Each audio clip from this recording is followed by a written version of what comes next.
출발 새아침.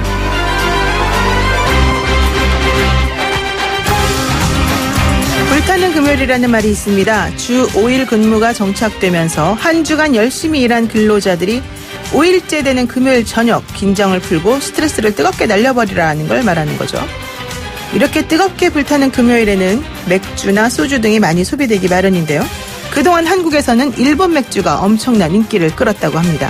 그런데 일본이 지난달 한국에 판 맥주 수출액은요, 빵원이었다고 하죠. 1996년 6월 이후 20년 만에 처음 있는 일이라고 하는데요. 8월에는 5억 원, 9월에는 600만 원어치가 판매되었지만 10월에는 아예 판매액이 제로로 되었다는 겁니다. 작년 10월에 86억 원어치의 일본 맥주가 수입되었던 거 생각하면 놀랄만한 일이 아닐 수 없습니다. 일본이 한국에 보복성 수출 규제를 하면서 촉발된 한국 내 일본 제품 불매운동이 아직도 활발하다는 것을 추정케 하는 현상입니다. 지소미야 조건부 연장과 관련해서 일본은 퍼펙트 게임이었다느니, 일본은 아무것도 양보한 것이 없다느니 이런 식으로 거들먹거렸었는데요. 일본 정부의 표정이 궁금해지는 순간입니다. YTN 라디오 노영의 출발 새 아침, 오늘도 힘차게 불타는 금요일 속으로 달려가 보겠습니다.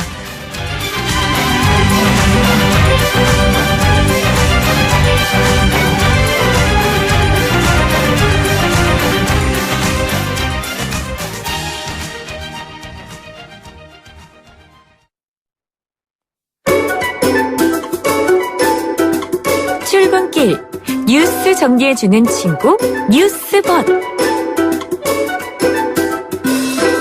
네, 신뢰성 지수 1위에 빛나는 이종우 시사평론가 뉴스봇 시간입니다.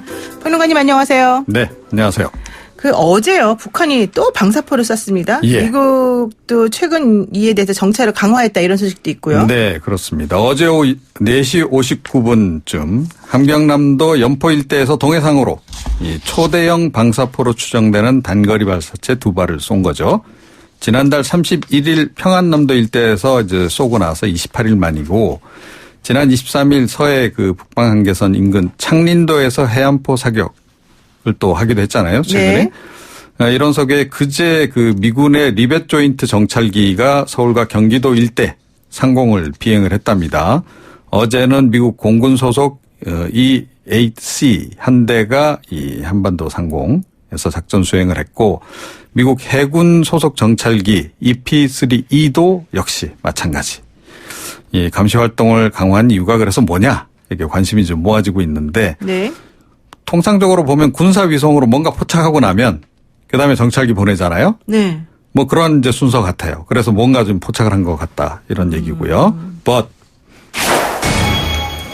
이 한일 군사정보보호협정 지소미아 이제 연장하지 않았습니까? 그럼에도 불구하고 일본 정부는 어제 우리 정부에 정보 요청을 안 했다는 거죠.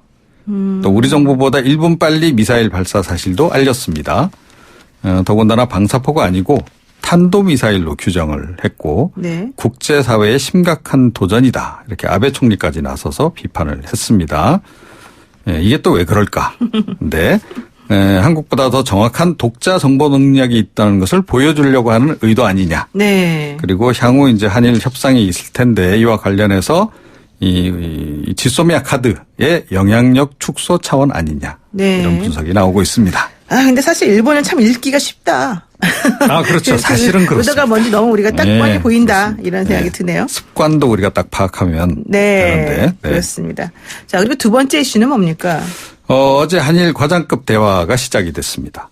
그러니까 지난 22일에 이제 지소미아 조건부 종료 그 연기를 결정하면서, 네. 일본 측하고 수출 규제 문제를 해결하기 위한 과장급 준비회의 거쳐서 국장급 대화 진행하기로 합의했다, 이렇게 우리 정부가 밝히지 않았습니까? 네.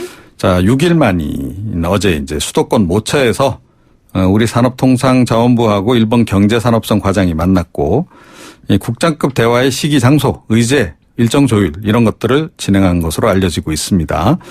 국장급 대화는 일본에서 열릴 것이다, 이런 전망이고요. 네. 역시 수출 규제 문제하고 이 화이트리스트 제외 문제, 이런 것이 다뤄질 것으로 보입니다. But 지금 한일 갈등의 단초가 된 게 이제 강제징용 피해자 배상 문제 아니겠습니까? 이와 관련해서 궁극적으로 이제 그 양국 간의 해법을 찾아야 되는 것이고, 이런 속에서 지금 문희상 의장이 제안한 배상안에 대한 이제 관심도 높아지고 있죠. 그런데 국내 반발이 지금 거세지고 있습니다.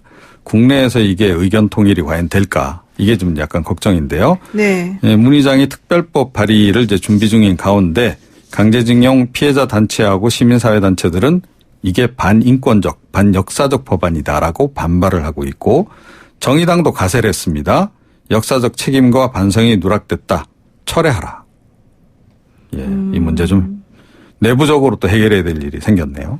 네, 과장급 대회, 과장급 회의 이거를 뭐 창고 같은 데서 해서 좀 논란이 있어서 이번에 좀 걱정했는데 그건 아니죠. 사실 우리 수도권 모처에서 일어났기 때문에. 아, 뭐 우리는 참 그렇게 우리는 참 예의 없이 대하지 않죠. 너무 예의 바릅니다. 우리나라 진짜.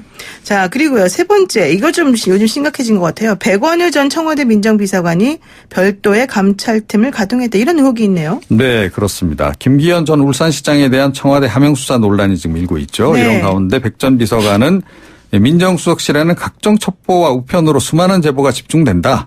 이 업무 분장과 사안에 따라서 분류해서 각 비서관실로 이제 전달이 되는데 당시 첩보 역시 통상적인 행정 절차에 따라서 일선 수사기관에 넘긴 것에 불과하다라고 해명을 했죠. 네. 오히려 그러면서 검찰이 사건을 지금 이 시기에 개시한 수사 개시를 한 시점에 대해서 의혹을 좀 제기를 하기도 했는데요. But 청와대 반부패 비서관실 산하 특별감찰반에 근무했던 전직 직원들이 최근 이제 검찰 조사를 받지 않았습니까? 네. 그 과정에서 백원우 전 그 비서관의 지시를 받는 5명 또는 6명 가량의 별도 팀이 있었고 대통령 친인척 관리 외에 감찰 성격의 업무도 한 것으로 알고 있다. 이렇게 진술한 것으로 보도가 나오고 있습니다. 네. 일명 백원우 팀이 있었다. 이런 얘기고요. 경찰청이 이제 청와대에서 받아서 울산경찰청에 보낸 그 문건 중에는 수사 진척이 느리다. 이렇게 질책하는 내용도 있고 네. 이런 식의 좀 그 내용들이 좀 나오고 있고요. 수사 관련해서도 한 10건 정도 보고 또 문건이 있다 그래요. 경찰 쪽에. 그래서 뭐 이거 역시 논란이 좀 되고 있는 그런 상황인데 여의도 정가에서는 말이죠. 네. 백 전 비서관이 지난 지방선거 당시에 각 지역 방문이 꽤나 잦았다. 이런 소문도 돌고 있다고 합니다. 그러니까 별도의 백원효 팀이 꾸려져 있었다는 거는 조국 민정수석이 몰랐다 이런 취지인가 봐요? 조국 전 수석도 뭐 관리를 못했을 수도 있겠죠. 관리 밖에 있었을 수도 있는 거죠. 그러니까요. 백원호 전 비서관이 어떻게 보면 정치 쪽에서는 경력이 더 많잖아요. 그러니까 백원효 전 수사관이 얘기하면서 조국 민정수석은 몰랐을 것이다라는 얘기를 한두 번 어제 또 했었는데 네. 결국 요게 그것과 좀 연결이 좀 될 수 있겠네요. 수도 있는 거죠. 그렇죠. 그럴 수도 네, 있다. 맞습니다. 근데 이렇게 되면 안 되는 것 같은데요. 하명 수사하기부터 좀 철저하게 진실이 파악이 됐으면 좋겠습니다. 네. 네, 오늘 말씀 준비하신 거 여기까지 듣겠습니다. 고맙습니다. 네. 네, 그런데요. 여러분들한테 꼭 말씀드리고 싶은 게 하나 있습니다. 오늘이 우리 정말 제가 너무 좋아하는 이종훈 시사평론가와 함께하는 뉴스브리핑 마지막 시간이에요. 네. 우리 출발새 아침에 터줏대감이었는데 2년 정도 하신 거죠? 예, 뭐 기한을 세보진 않았습니다만 하여튼 그동안 애청해 주신 여러분들께 감사드리고요. 네. 저의 쓴소리는 다른 프로그램에서 예. 이어집니다. 매일 새벽마다 나오셔가지고 정말 성실하게 정말 정확하게 분석을 많이 해주셨는데 이제 앞으로 또 총선 국면이 다가오기 때문에 저희가 더욱더 좋은 쓰임으로 이 평론가님을 모시려고 지금 준비 중에 있습니다. 인사 마지막으로 알겠습니다. 하나 해주시죠. 뭐. 네, 감사합니다. 네, 고맙습니다. 예. 네, 여기까지 고맙습니다. 네, 지금까지 2년 동안 우리 프로그램의 시사를 맡아주셨던 터줏대감 이종훈 사평론가와 함께했습니다.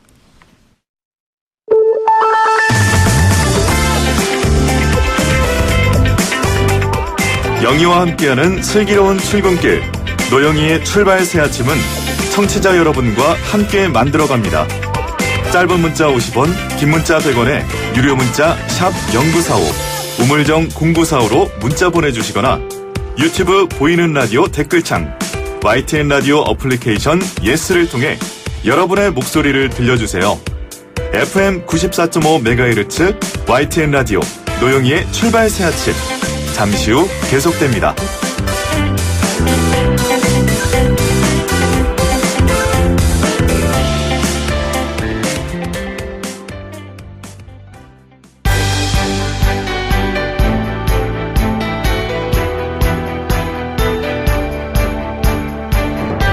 한국 정치를 풀어내는 토론 사이다. 한국 정치를 풀어내는 토론 사이다. YTN FM 출발 새 아침. 여의도 중계석.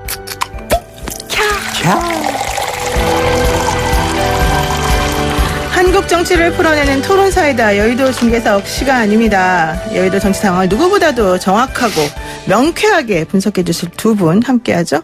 제가 너무 좋아하는 거 여러분 다 아시죠 이제? 더불어민주당의 서른 최고위원 나오셨고요. 안녕하세요. 네, 반갑습니다. 네. 민주당의 서른입니다. 네, 자유한국당의 정말 젠틀맨 홍문표 의원 나오셨습니다. 안녕하세요. 네, 홍성예산 홍문표 의원입니다. 홍성예산의 홍문표 의원님. 이 문제부터 한번 다뤄보겠습니다. 자유한국당 나경원 원내대표가 미국 측의 내년 4월 총선 전에는 북미 정상회담을 열지 말아달라 이렇게 요청하면서 좀 논란이 일고 있는데요. 한반도 평화를 위해서는 북미 간 회담이 선거 전에 이루어지면 안 된다. 자제해달라. 이게 과연 적절합니까? 어느 분부터? 우선 야당 의원이신 같은 당 소속이신 홍문표 의원님. 우리 최고위원이 먼저 말씀하시죠. 그럴까요? 네. 우리 이렇게 양보하면서. 그러니까요. 양보를 동시에 하신 말씀 별로 없을 거예요. 네. 이게 참 말이 안 되는 소리를 지금 미국 가셔서 하신 것 같은데. 네. 이런 생각이 떠올라요. 그 몇 년 전인지 모르겠습니다만 신한국당 시절에 이게 선거에 이제 활용하려고 DOJ 때에서 총풍. 네, 그렇죠. 총풍. DOJ 좀 시끄럽게 해달라. 총도 쏘고 해달라. 그 요청을 했던 사건이 있었지 않습니까? 북한에. 총풍 사건인데 그게 떠올라요. 이게 자유한국당에는 이런 DNA가 있구나. 안보를 선거에 이용하려는 이런 게 이게 본능적으로 있는 것 같다. 네. 다시 한번 느꼈습니다. 말도 안 되는 짓이에요. 그래서 이걸 사과를 하고 그냥 판단을 잘못했다 이런 얘기로 나올 줄 알았는데 전혀 그렇죠. 아니에요. 뭐 잘못했냐 이런 식이에요. 그걸 보고 참 한심하다는 걸 지나가지고 네. 이걸 어떻게 하려고 그러나 이런 생각을 해요. 네. 그래서 뭐 우리가 다 아는 대로 남북 간의 평화를 찾고 그리고 미북 대화를 하고 남북 대화를 해서 평화의 길로 가는 거는 국민 모두가 바라는 길 아니겠습니까? 그렇죠. 근데 그거하고 전혀 동떨어진 반대 측면에서 평화가 아니라 그냥 뭐든 좋으니까 그냥 선거에 활용될 수 있다면 뭐든 하겠다. 따라서 이번에 북미 간에 대화하는 것도 하지 마라. 선거 때는. 선거 때 참 한심하기 짝이 없습니다. 한심하기 짝이 없다 이렇게 말씀하셨습니다. 네. 제가 말씀드리겠습니다. 우선 지금 최고위원 말씀에서 하나 정정할 것은 이번 방미에서 나왔던 얘기는 분명히 아니고 작년 올 7월 달에 미국 사절단이 왔을 때 네. 얘기가 나왔었던 것으로 바로 잡고 싶고요. 네.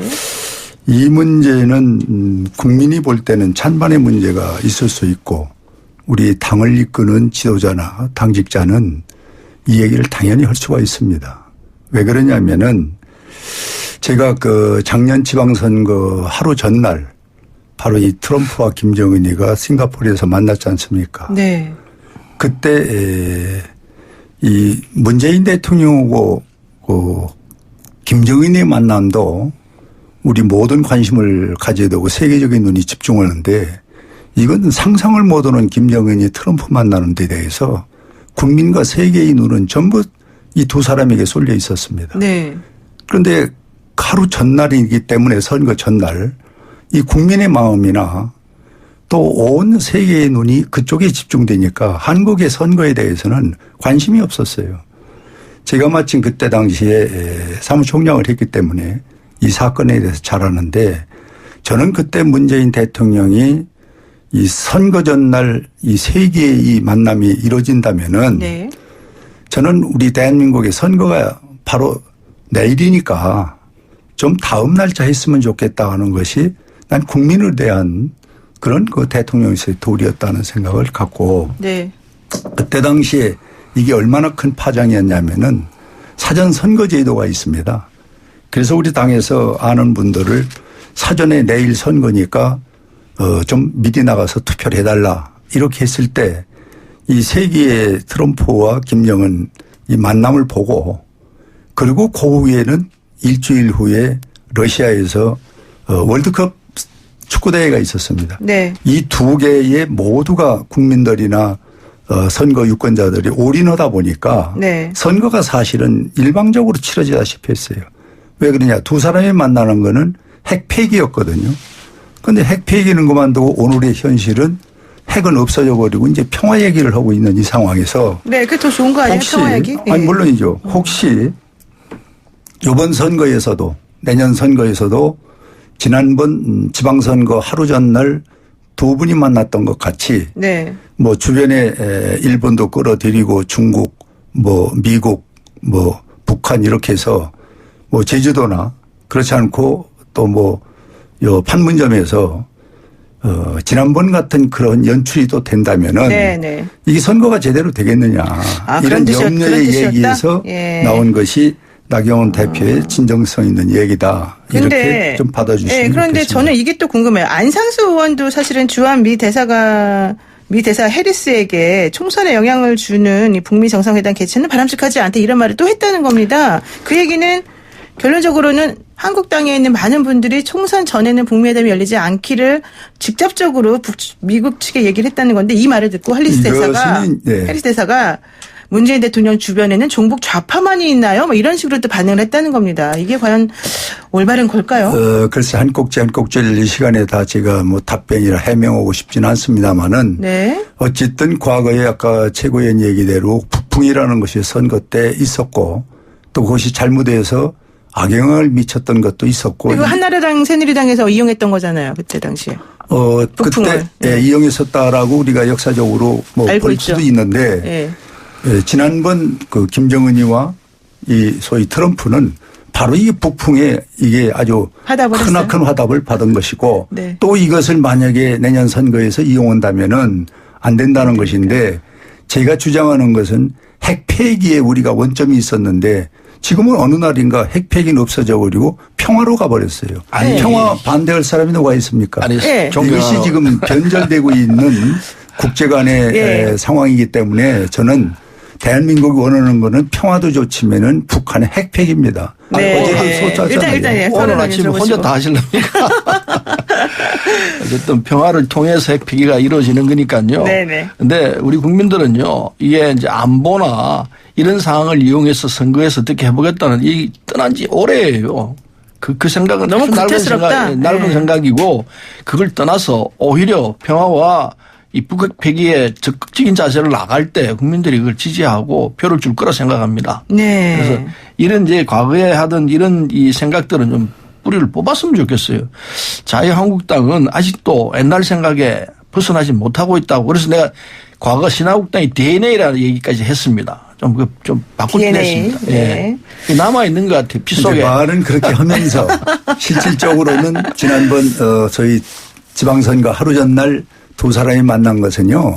이거는 세계적인 마술사들이 마술에 걸려들었던 아니 겁니다. 그러면 김정은과 트럼프를 우리가 마음대로 조종할 수 있다는 얘기인데 그거 그 아니에요. 부분이거든요. 그 네. 날짜 정하고 한 건 우리가 상관없이 네. 그 두 사람이 결정한 겁니다. 그 두 사람이 마술을 부르게 그러니까 뭐가 문재인 됐나 봅니다. 대통령이 예. 성산을 못 시켜도 날짜 잡는 거는 충분히 잡을 수 있는 그 위치에 있잖아요. 에이, 전혀 아니라고 생각합니다. 또 그런 연출이 내년 4월 달 전에 나오면은 이거는 대한민국 민주주의는 잘못 가는 것이죠. 그러니까 홍 의원님께서는 문재인 대통령이 그런 날짜까지 잡을 수 있는 능력이 있다고 보시는 거예요? 그 날짜 잡는 게? 그렇죠. 그거야 뭐 그래요? 충분히 잡을 수 있고 또 양쪽 간에 그런 다리 역할은 뭐 할 수 있지 않습니까? 그런 다리 역할을 할 수 있다.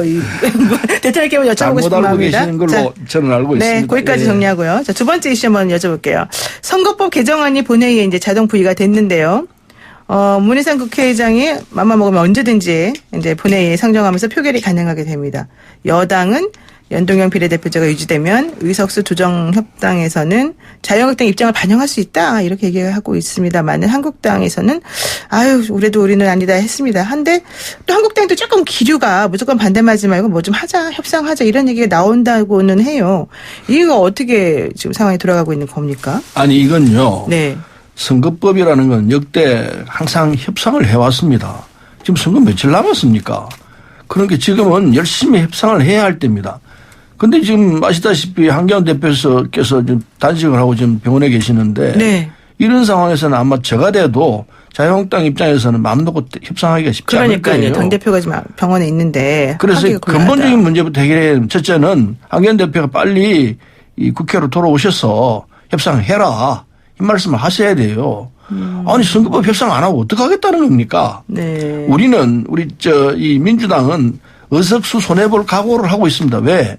국민의 명령이니까요. 네네. 이 선거 결과와 의석수 분포가 안 맞기 때문에 그 결과를 정확히 반영하는 쪽으로 가자. 최소한 반영하는 쪽으로 접근하자 이 입장입니다. 네, 그래서 그렇군요. 그렇다면 어석수로 손해보더라도 할 수밖에 없다. 이게 우리 민주당의 입장이기 때문에 자유한국당도 그거 알고 있습니다. 그래서 이제 협상을 해야 되는데 막무가내로 협상 안 하겠다고 그러고 있습니다. 그리고 저 비례대표 없애고 지역구로 270석으로 하겠다. 그거는 이제 억지죠. 아니. 지금보다도 더 많이 주는 거죠, 사실은. 아, 그러니까요. 그건 말이 안 되는 소리이기 때문에 뭐 자기들도 알고 있어요. 그게 그대로 다 될 거라고는 뭐 이 맞불 질른 거죠. 그래서 네. 지금은 협상을 해서 빨리 결정을 해야 할 시기입니다. 네, 그렇군요. 어때 홍문표? 예, 뭐 시기가 다가왔기 때문에 멈추거나 또 새로운 어떤 카드로 시간을 푸는 것은 전 맞지 않다고 봅니다. 네. 단 문제는 이 그동안 한 번도 우리가 실험하지 못한 이 연동제 문제를 들고 나와서 이 정치판이 지금 혼란스럽게 가는데 여기에 맞는 민주당이 확실한 안을 내놓을 필요가 있다고 봐요. 그런데 지금 민주당도 지금 우리 최고위원님은 저렇게 얘기해주면은 네. 내부적으로 상당히 지금 복잡한 상황이 갈등이 있다. 있는 네. 것이 사실이거든요. 네. 그래서 확실한 안을 못 내놓고 네. 1안, 2안, 3안을 놓고 왔다 갔다 하면서 뭐 흥정을 붙이는 것 같이 지금 돼버렸는데 네. 여기에 나는 가장 중심에 있는 의장이 두 번 실수를 하면 안 됩니다. 지난번에 큰 실수를 해서 오늘의 이 단초가 됐는데 패트 사건 말씀하시는 그렇습니다. 거죠? 네. 그래서 이번에는 다행스러운 거는 매일같이 이 원내대표들이 만나더라고요. 이런 주선을 해서 조금씩이라도 접근 방법이 보이면은 네.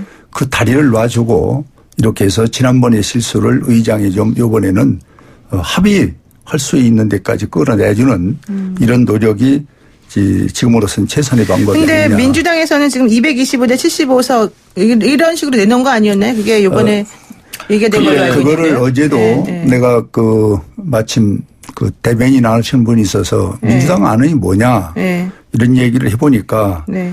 하여튼 지금 뭐 공론 중에 있다 이렇게 그러니까 얘기하는데 협의를 해서 어떤 여지를 안이 두려는 거죠. 나오면은 예. 민주당 안에서도 지금 내부적으로 찬반이 나오니까 네. 그런 얘기를 어제 들었습니다. 아니 이제 이걸 협상하기 위해서 이 225석 대 75석 비례대표 75석 안을 내놓은 거고 그게 이제 선거법이라는 게 일방적으로 되는 건 아니니까요. 그렇죠. 그걸 안을 놓고 타협을 하자 이겁니다.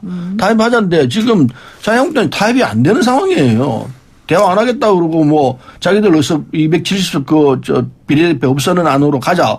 이렇게만 나오니 얘기가 안 되는 것 아니겠습니까? 그래서 지금이라도 대표끼리 빨리 합의를 해가지고 이 결과를 갖고 얘기를 해야 합니다. 그러려고 하는데 네. 아니 대표가 지금 일체 못한다 그러고 지금 병원에 실려가 계시니까 얘기가 안 되는 거죠. 빨리 그래서 한교안 대표께서 빨리 병석에서 털고 일어나서 단식을 중단하고 네. 협상해라. 협상을 네. 진두지휘하는 모습을 보여야 이게 국민에 대한 기본적인 도리라고 생각합니다. 네, 그래서 좋습니다. 지금 황교안 대표 단신 얘기 좀 났으니까 마무리 지어서 한번 얘기를 해보면요. 지금 황 대표가 끝까지 나는 병원 안 가겠다 하다가 결국 8일째 단식하다 힘들어서 이제 병원에 실려 가셨어요. 근데 이제 건강을 조금 회복이 되신긴 한 것 같은데 그 후에도 계속 단식할 거냐 그랬는데 나 돌아가겠다 또 이렇게 말씀을 하고 계신 걸로 이게 되고 있는데 이렇게 되면은 한국당도 좀 곤란해지지 않습니까? 앞으로 향보 어떻게 취하기가? 지금 서른 최고위원 말씀대로 네. 지금은 뭐 개인이나 또는 정파를 떠나서 선거가 코앞에 있는데 이 법이 마련되지 않으면은 대한민국 민주주의는 실현이 안 되지 않습니까? 네. 그래서 황 대표께서도 아마 이제 몸이 좀 추스려지면은 다시 정상 정치 쪽으로 나오셔서 일을 해주기를 저희들이 권고해야 되겠고 네.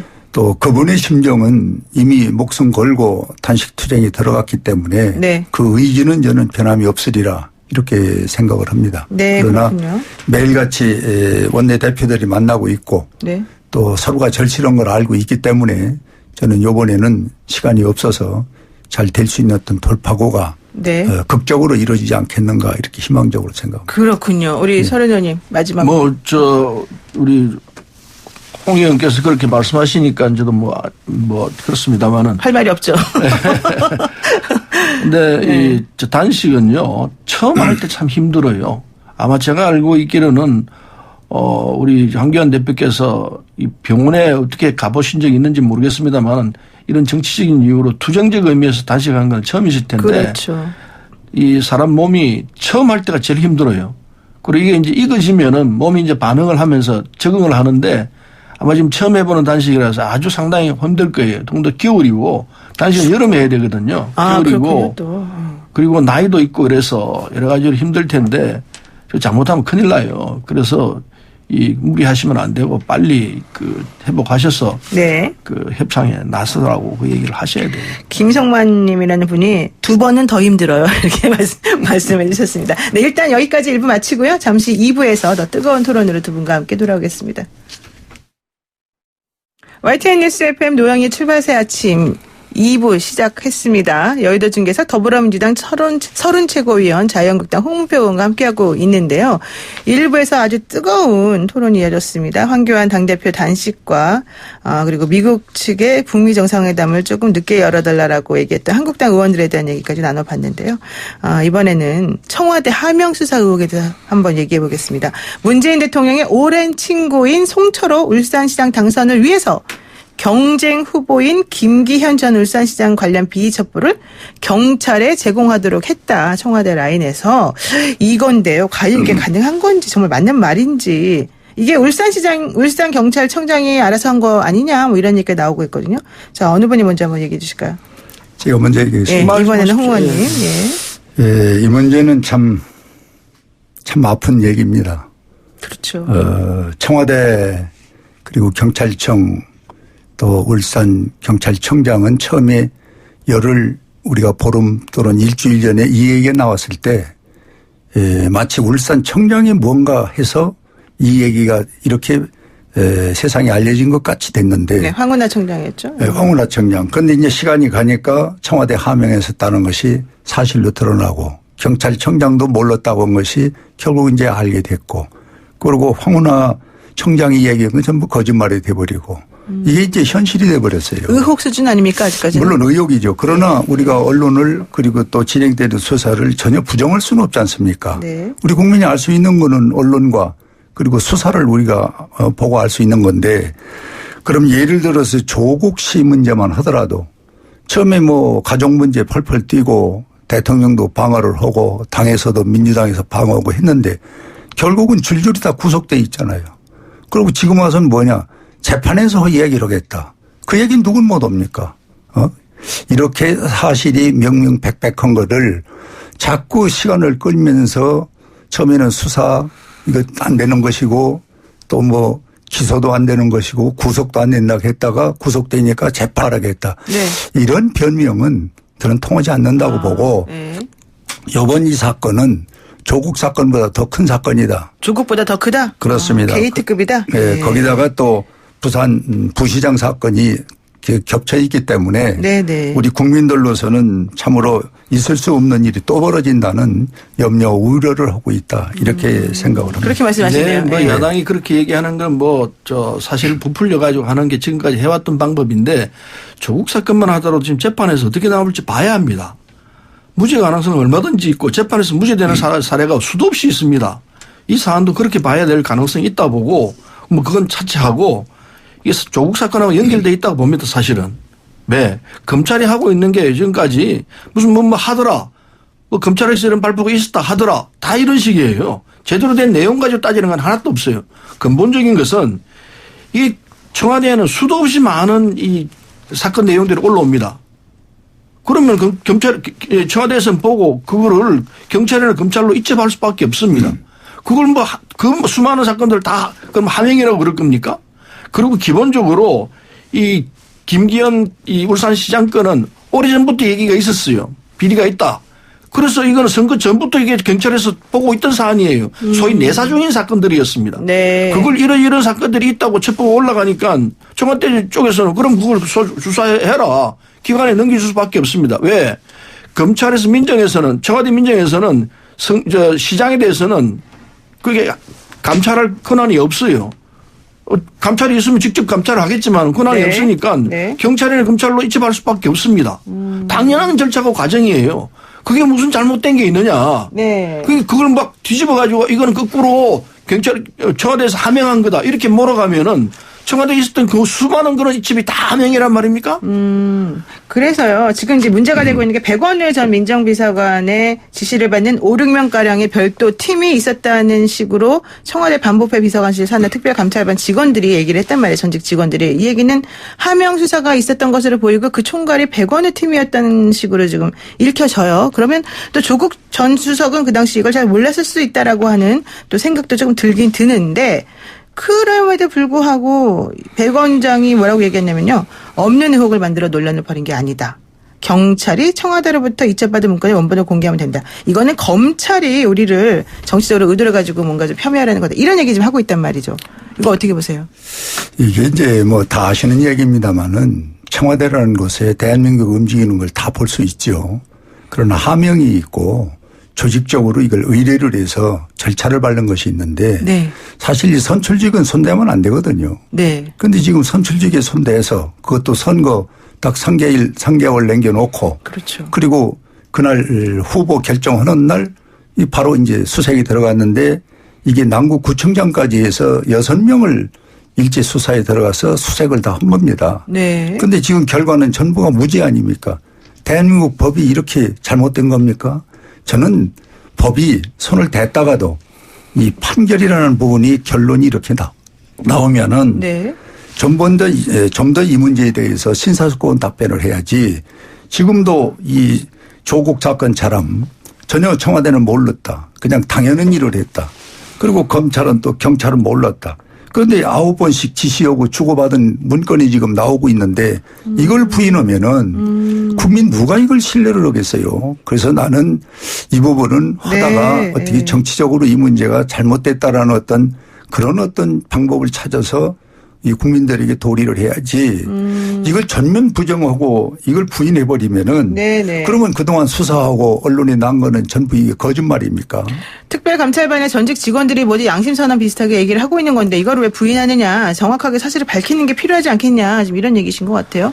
아니 그거 말고도 또 네. 뭐 아까도 그런 게 말씀드렸지만 많은데. 예, 이게 첩보 이전부터 시민 고발이 있었습니다. 시민단체에서 고발했습니다. 김기현 시장에 대해서 고발했던 사건이고 그래서 경찰에서 수사를 하고 있었던 사안이에요.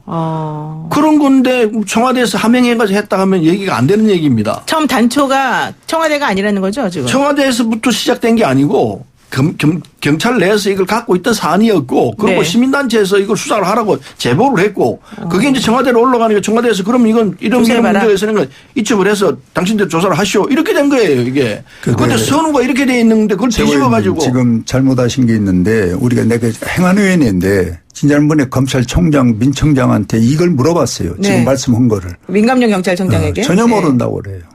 그 수사 중이니까 뭐 좀 더 지켜보자. 그래서 이 진위를 보고를 했느냐 받았느냐 이걸 물으니까 자꾸 수사 중이라는 걸로 얘기를 못 해요. 근데 수사적인 내용을 그럼 다 지금 얘기를 합니까? 아니죠. 이걸 우리가 지금 국회에서 얘기를 해보면 수사적인 사건 다 수사 중이라고 얘기를 안 해줘요. 첩보위에서 청와대로 올라갔다. 그 법무부 천만의 장관도 말씀이에요. 그렇고 검찰총장도 그렇고 수사적인 건 일체 얘기를 안 해줍니다. 말씀이 이거는 겹쳐서 한 번씩 하셔야 돼요. 이거는 분명히 팀이 있었고 김기현이를 낙마시키기 위하고 남구청장을 하기 위해서 이거 시작을 손을 댔는데 결국은 무죄가 돼버리니까 이게 세상에 다시 한번 등단을 하는 겁니다. 죄가 있었다면은 네.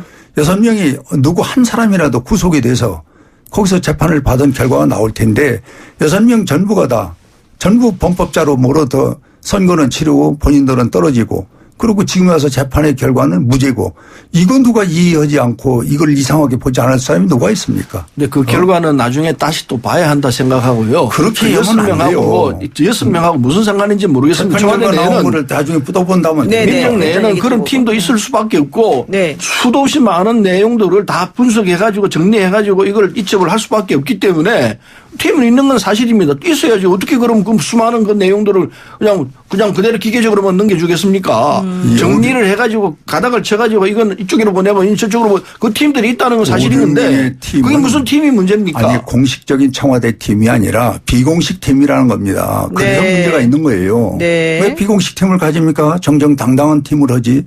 그리고 여기 박경철인가 박형철 반부패 비서관. 네. 이분은 지금 출근을 3일째 않고 있잖아요. 그리고 뭐 사의를 표명했다 이제 언론에 비치는데 이게 지금 간단한 문제가 아니에요. 글쎄요. 간단한지 복잡한지는 상황을 보면 뭐 알겠지만은 하나를 가지고 이거를 뻥튀기 해가지고 엄청난 사건 전부 부리는 게 지금까지 해왔던 그런 뭐라 그럴까요. 방법이었기 때문에 네. 차분히 지켜보십시다. 어디가 진짜인지. 그럼 좋습니다. 마지막으로 요거 하나만 여쭤볼게요. 백원우 전 민정비서관이 얘기합니다. 지금은 민주연구원의 부원장이죠. 검찰의 정치적 의도가 있는 건 아닌지 의심이 든다. 왜 검찰이 하필이면 이 시점에서 이 사건을 꺼냈을까? 이걸 생각해보자. 이런 말을 했단 말이죠. 이건 어떻게 보세요, 그러면? 네, 아까 말씀드렸듯이 이게 조국 사건과 연결되어 있는 것 같이 보이는데 법원에서 이제 진실에 가깝게 접근하니까 네. 검찰 측에서 다시 이걸 1년 전에 있었던 사건을 다시 끄집어내가지고 검찰과 연결시키려는 의도가 있는 것 아닌가 이런 느낌이 있어요. 네, 그렇군요. 그래서 이걸 백원우 비서관이 그렇게 얘기를 한 것 같은데 더 사실은 더 정확한 것은 사실 좀 더 시간을 지나가면서 봐야 할 것 같습니다. 조국 수사 그런 네. 흐름이 있다고 보여집니다. 왜냐하면은 네. 지금 나온 내용이 다 검찰발로 나와요. 보도되는 내용들을 보면은 검찰발로 나오기 때문에 전형적인 카더라식의 이게 내용들입니다. 진행된 건 진실과 가까운 건 하나도 없는 것 같아요. 다 신문 보도에서 나오는 뭐 카더라 이렇게 나오는데 이 검찰 아니면 이걸 소스를 줄 턱이 그러니까 없죠. 조국 전 장관 관련해서 가정 문제 이슈가 하나 있었었고 그다음에 이 김기현 문제 그리고 또 하나가 누구였죠? 지금 그 세 가지 문제 정도가 지금 문제가 되는데 아무리 서로 잘 안 되니까 이렇게 연결시켜서 검찰이 일부러 이 타임에 내놓은 거다 이런 얘기를 좀 하시는 것 같아요. 글쎄 뭐 보는 측도에 따라서 그럴 수도 있겠지만은 예. 이 문제는 이미 결과가 나와 있는 것을 지금 검찰이 손을 안 댈 수가 없습니다. 이미 무혐의가 나왔기 때문에 그렇습니다. 그래서 검찰은 이 문제를 손을 안 댈 수가 없는데 살아있는 이 권력, 이 정치에 어떤 검찰이 이거 손을 대고 싶겠습니까? 그러나 현실이 안 될 수가 없는 그런 상황이 도래해서 됐는데 아까 조금 먼저도 언급이 있었습니다만 대통령과 송철호 시장과의 관계는 네. 이미 세상이 다 아는 관계고 그 중간에 조국이라는 사람이 총체적인 이 문제의 중심에 있고 네. 또 거기에 이제 황운하 같이 참 욕심이 많은 사람이 결국 이 문제에 손을 대다 보니 네. 이 문제는 이제 국민을 속이는 상황으로 가서는 안 됩니다. 네. 저는 사실을 밝혀줘야 되고 또 백원우 그 부원장도 이제는 자기 목소리를 양심에서 대줘야지 이걸 자꾸 몰랐다 또는 딴 사람들이 어떤 뭐 했다는 식으로 핑계를 대면은 네. 더 의욕만 전 커진다고 보는 겁니다. 아, 그렇군요. 지금 그 문자 주신 분들 중에서 뭐라고 얘기하시냐면요. 0309 쓰시는 분께서 홍문표 의원님 역시 논리 정연하고 품위 있고 멋지십니다. 이렇게 지금 문자 보내주신 분이 계시고요. 또 한 분 7365 쓰시는 분께서는 자한당 여러분들 국민에게 할도리 하세요. 뭐 이런 자한당이라는 표현 적절치 않습니다. 한국당 여러분들 국민에게 할도리 하세요. 이렇게 말씀하셨고 또 서른 의원을 또 용기 내세요. 응원합니다. 이렇게 말씀하시는 분들 좀 계십니다. 양쪽이 좀 의견이 팽팽한 것 같은데요. 근데 시간이 지금 사실 한 1분 정도밖에 남지 않아서 그냥 여쭤볼게요. 지금 전체적으로 오늘 논의한 거 전체적으로 생각을 해보면 사실 황교안 대표가 처음에 논리 되게 뜬금없는 단식한다라고 얘기하다가 이제는 그런 소리는 들어가고 내부적으로 결속이 됐고 어느 정도는 좀 뭔가 이룬 거 아니냐라는 얘기 나왔어요. 근데 그러면서 결과적으로는 김세현 의원이나 이런 분들이 말했던 당의 쇄신과 관련된 소리는 아예 들어가 버리고 좀 후퇴한 방향으로 단합된 거 아니냐 이런 얘기 나오고 있는데 여기에 신보라 씨라든가 또 정미경 전 의원이라든가 이런 분들이 지금 전부 다 단식을 같이 하고 있단 말이죠. 황 대표와 관련해서 단식하는 그 앞으로 향후 방향성 그리고 지금 이제 백원우나 혹은 조국 전 수석과 관련된 수사 방향 같은 것들 한마디씩만 보면 어떻게 앞으로 진행이 될까요? 네, 이 황교안 30초씩. 대표가 단식을 해가지고 자기가 바라는 정치적 이 방향으로 문제를 끌고 가는 건 성공했을지 모르겠습니다만은 네. 그런 식으로 해결될 수 있는 건 아니에요. 그래서 네. 거듭 말씀드리지만 단식은 풀어야 될 것 같고 네. 그리고 이 협상에 응해야 되고요. 네. 그리고 이 정치적 사건에 대해서 왜 단식을 했는지 잘 국민들은 궁금해해요. 뭐가 네. 목표였느냐. 당내 상황을 반전하기 위한 자기 쪽으로 유리하게 끌고 가기 위한 단식 아니었느냐. 네네. 이게 정확한 이 답일 거라 생각합니다. 뭐 그 네. 성공했으면 네. 좋겠습니다. 좋겠고 이제 풀고 그렇습니다. 협상으로 네. 나오길 부탁합니다. 네, 이제 빨리 마지막으로. 예. 예, 결론적으로 짧게. 말씀드리면 심상정 당대표마저도 정치가 문제가 아니라 사람이 문제다. 네. 하는 얘기를 현장에 와서 머리를 쓰고 이야기를 했는데 네. 이게 정치입니다. 네. 이렇게 비웃고 비아냥거리다가도 양심이 발동하면은 현장에 와서 사실을 얘기하는 것이 저는 정치라고 봅니다. 네, 그렇군요. 심상정 의원 얼마나 아름답게, 점잖게. 여러 가지를 비판하던 분이 네. 사람이 문제다 하는 이야기부터 정치가 시작되면은 네. 저는 좋겠다는 말씀을 드립니다. 네, 고맙습니다. 사람이 문제예요. 네, 양쪽 다 오늘 사람이 먼저다를 끝으로 정리하겠습니다. 오늘 말씀 고맙습니다. 고맙습니다. 감사합니다. 네, 지금까지 더불어민주당 서른 최고위원 자유한국당의 홍문표 의원이었습니다. 네, 8시 10분에 뵙겠습니다.